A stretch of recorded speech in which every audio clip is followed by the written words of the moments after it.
Hello friends, my self doctor Ruchika Garg. आज मैं आपको यूरिनरी इनकॉन्टिनेंस यानी कि महिलाओं में होने वाली पेशाब की दिक्कत के बारे में बताऊंगी। तो यूरिनरी इनकॉन्टिनेंस एज के साथ जो है लेडीज में बढ़ता जाता है। तो कुछ महिलाएं इसे ये सोचती हैं कि नॉर्मल पार्ट ऑफ एजिंग है।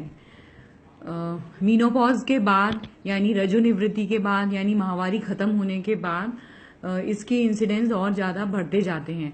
तो ये एक सोशल स्टिग्मा भी हो सकता है, क्योंकि पेशेंट को एक तो क्वालिटी ऑफ लाइफ उसकी बहुत ज़्यादा खराब हो जाती है यूरिन की दिक्कत की वजह से, और दूसरा उसको आने जाने में भी बाहर थोड़ी हिचक महसूस होती है।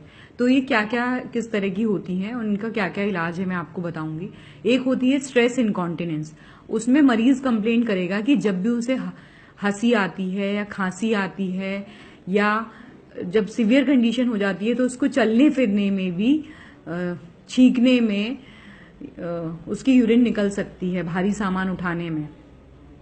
ये जब होता है कि जब हमारी नीचे की जो पेल्विक फ्लोर मसल्स हैं वो भी वीक हो जाती हैं, और जो यूरिथ्रा को सपोर्ट करता है वो एजिंग की वजह से नॉर्मली जब हमारा महिलाओं में एस्ट्रोजन हार्मोन रहता है तो वो इन सब चीजों को सपोर्ट करता है, हमारे लिगामेंट्स को। तो मीनोपॉज होने के बाद, रजोनिवृत्ति होने के बाद ये हार्मोन एस्ट्रोजन की कमी की वजह से भी इसका एसोसिएशन है।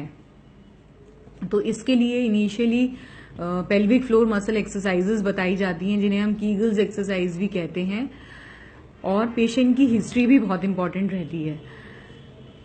पहले अगर कुछ ड्रग्स से भी इनिशियली ट्राई किया जा सकता है, हालांकि ड्रग्स इसमें ज्यादा इफेक्टिव नहीं है, और अल्टीमेटली इसका इलाज जो है ऑपरेशन होता है, जिसमें कि जो एरिया डिसेंड हो गया है, नीचे आ गया है, उसको हम ऊपर सपोर्ट कर दिया जाता है, जैसे कि trans obturator tapes, trans vaginal tapes.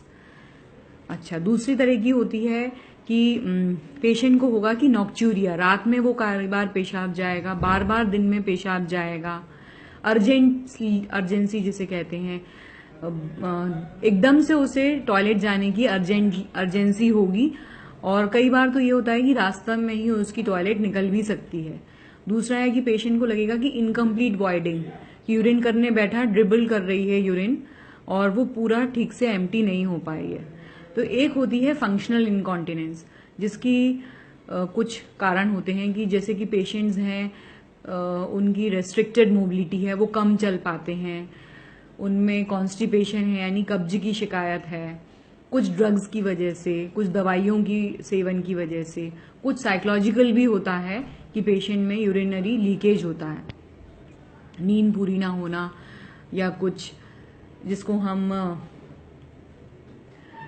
अच्छा, अब मैं आपको बताऊंगी जो इनकॉन्टिनेंस, ओवरफ्लो इनकॉन्टिनेंस में पेशेंट को बार बार यूरिन आएगी और यूरिन ठीक से एम्प्टी नहीं हो पाएगी।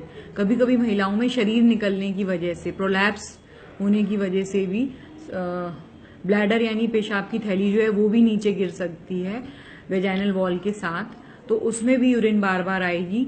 ऐसे पेशेंट्स को यूरिनरी ट्रैक्ट इन्फेक्शंस भी बार बार हो सकते हैं, यूटीआई हो सकता है, जिसमें कि पेशाब में जलन होगी या गर्म पेशाब आएगा, बार बार पेशाब आएगा, रात के समय ज्यादा पेशाब आएगा। इस केस में हमें डायबिटीज भी रूल आउट करना बहुत जरूरी होता है, शुगर जिसे हम कहते हैं।